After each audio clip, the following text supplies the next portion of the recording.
Before creating an application, I need to explain few annotations. First one is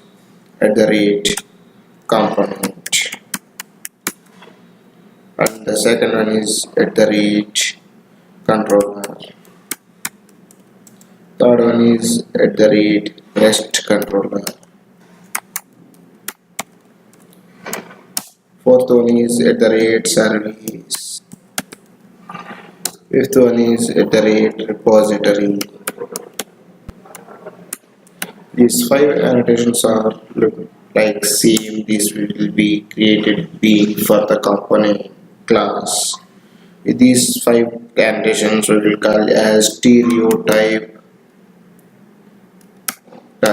annotations.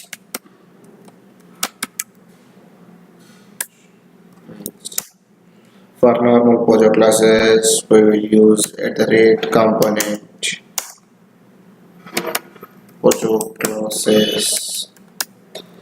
The controllers we will use for web application controllers. We will use normally @controller annotation.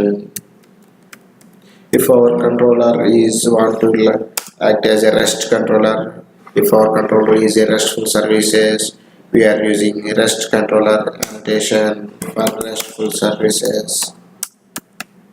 Controller. In business application service layer classes, we are using service annotation, business classes, logic classes.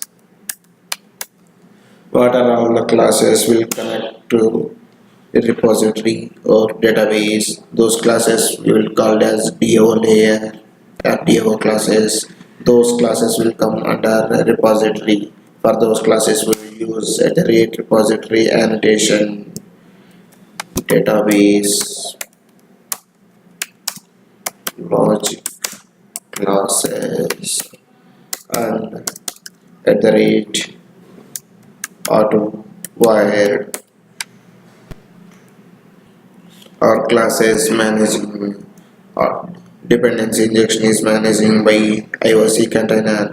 If any controller want a service, that service want to inject automatically, on that one we will use auto wired, that will inject automatically. And @bean, this annotation we will use if we don't have a source code or any class come with the jars. For those jars we need to create, for those classes we need to create a bean. At the time we will use this annotation @component scan. This annotation we will use to scan all the components or all the classes under the base packages. These are all the annotations I explained. For Spring Boot, Spring classes we will discuss in next class.